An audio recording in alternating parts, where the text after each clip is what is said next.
up, y'all? This is Love and Hip Hop Hollywood Season 3, Episode 11 review. It starts with Ray J in the tuxedo shop, I guess, or whatever. He's getting fitted for his wedding. His dad's there, so he's there with his pops. His dad ends up saying something like, so this is it. And Ray J, he says, it might be. And I'm like, wrong answer. Totally wrong answer if you're just about to get married. Like, it might be. But anyway, his dad, is, saying things that I'm sure he's probably already said. Divorce is not an option. It needs to be princess forever. All these things. Trying to encourage him that if, this is really it, then he needs to put it in his head that it's going to be forever. Ray J tells us, he can't talk to his mom because whenever he runs to his mom, she's like does happy dances to the fact that they're having problems because she doesn't support the marriage.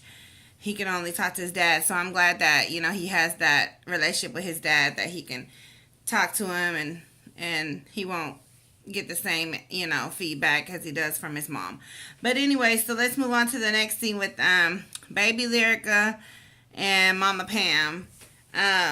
They sit down and Lyrica, she just immediately starts apologizing, and Mama Pam, she's like, she seems very understanding. She says, it's not you, it's your mother.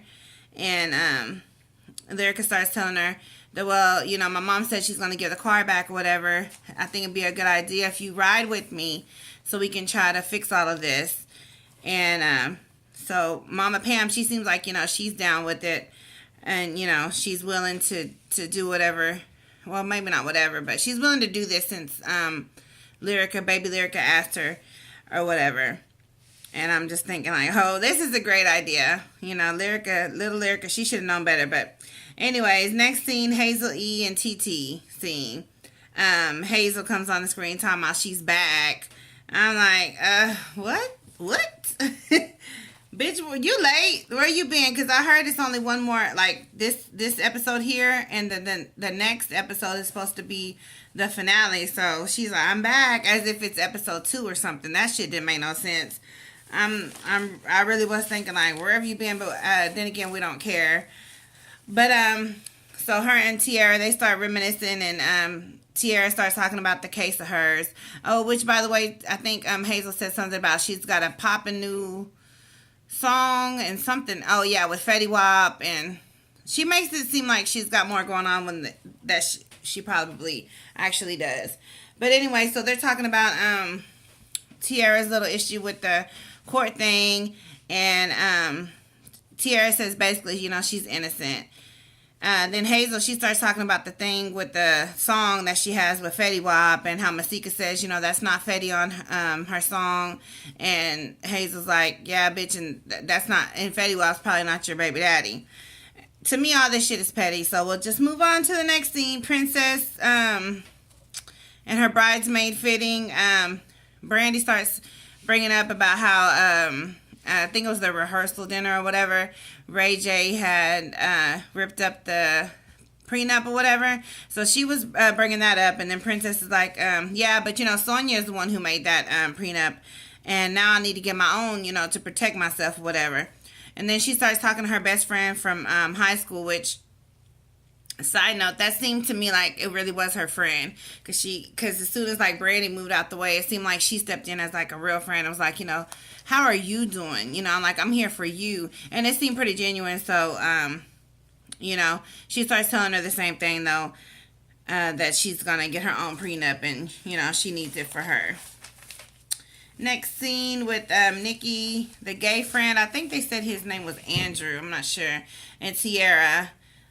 Nikki, they're like at a store or something, and Tiara's not there yet. So it's just Nikki and the guy talking, and Nikki's telling him that she's concerned for Tiara or whatever, that something about it seemed a little bit shady that she said something about kind of like she drinks too much and her temper, they got put out of a restaurant, all that stuff. To me, that the cameras are filming. You didn't have to say that. That's supposed to be your friend or whatever. But anyway, Side note, Nikki, she looks bad, like real bad. Like her face looks like it hurts bad, and it looks like whoever did her makeup, like her contouring, like it was just like black.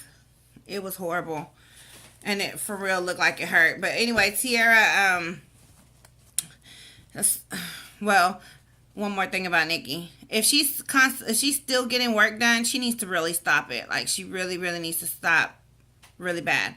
But anyways, so then of course Tiara shows up and she starts telling him how she had showed up late to her court or whatever, and now she has a bench warrant. And I'm thinking like, bitch, how did you let that happen? But it's something about a mix up with the lawyers. I would have been pissed at my lawyers. Like, I need to know and I need to be there. This shit right here, I couldn't understand.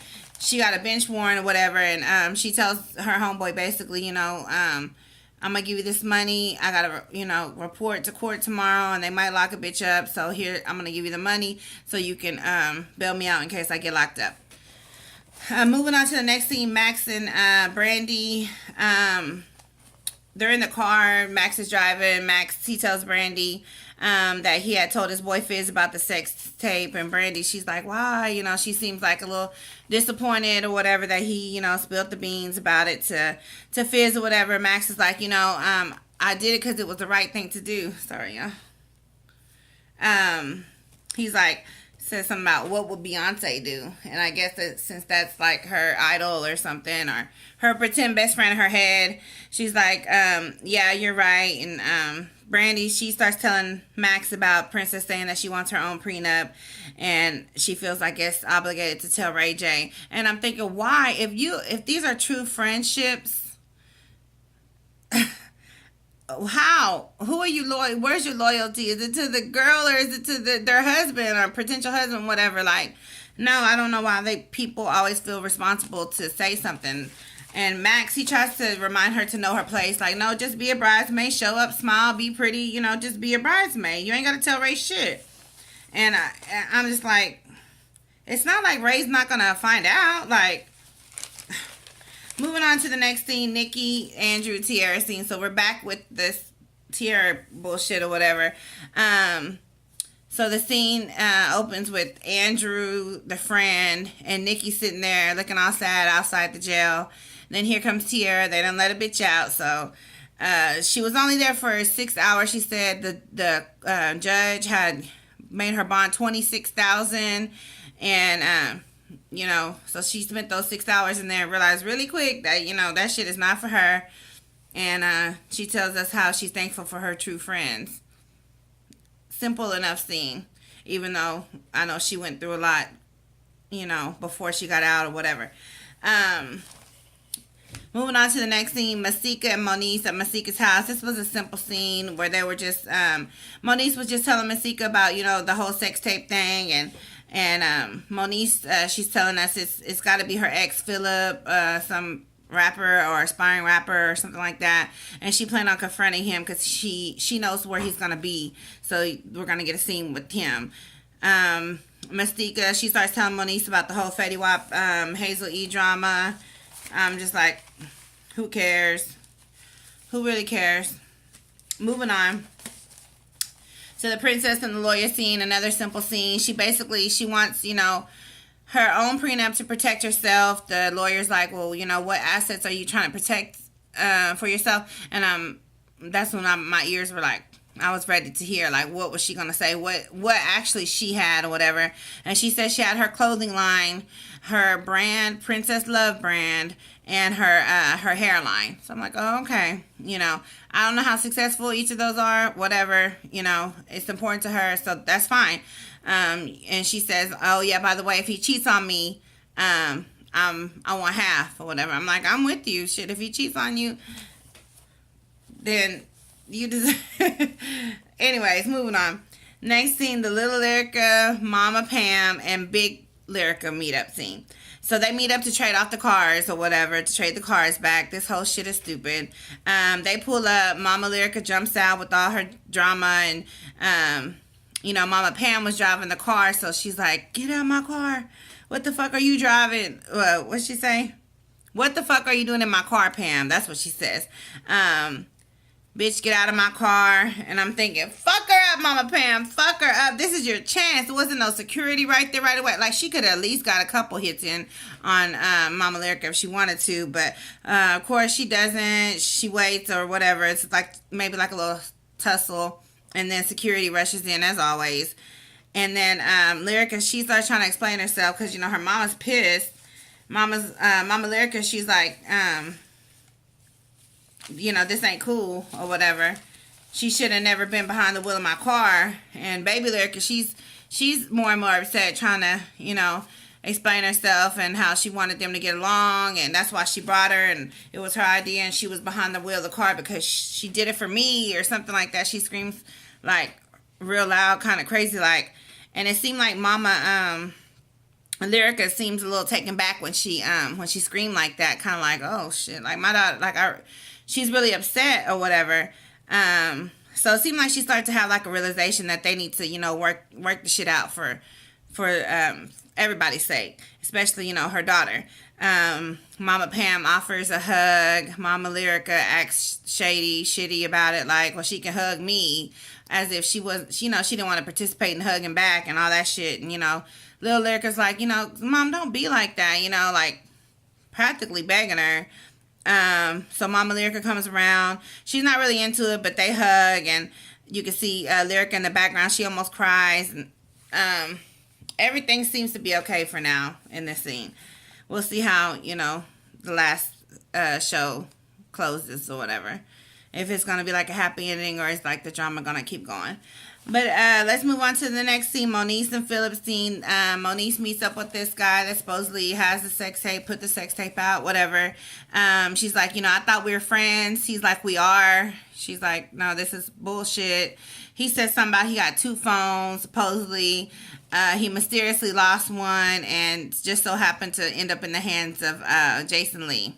Yeah, right. Everybody knows that shit's some bullshit. It ended up in the hands of Mona because it was part of a storyline. But anyway, she's like, of course, yeah, right. Philip says, you know, he would never do that to her. And she says, she's telling him that he needs to send all the copies of this tape to her lawyer. And that's when the conversation was getting ready to end. And she was like about to walk off, but he was he stood up, and then they were face to face, and that's where she ended up slapping him across his face. He just kind of laughs it off. I think it was, you know, yeah, I think he kind of deserved that, you know, whatever. He looked goofy. Moving on. Yeah, this is a retarded ending. This is the last scene of the show. So Hazel E, she's at this hosting gig. She says she's hosting this event or whatever at this club. And Masika got some nerve to be there. That she sees Masika or whatever. But Masika, she even tried to send a bottle to Hazel E, talking about, Hazel was talking about she don't drink poison.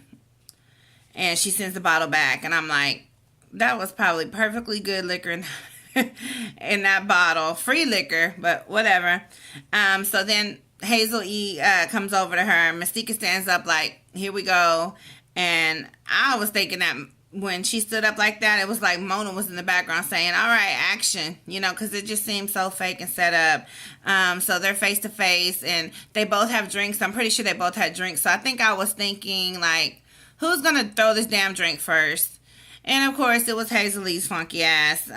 They had started arguing about petty shit, about the whole, whatever was said, who cares? And Hazel E, as Masika's kind of halfway turned around, Hazel E throws her drink. I'm just thinking, petty, dumbass scene. Hazel's trying to make a comeback for what? Like I said, it seems like it's only one episode left, like the finale. So this whole show, this had a retarded ending with this shit. But anyways, that was my review for Love and Hip Hop Hollywood Season 3, Episode 11.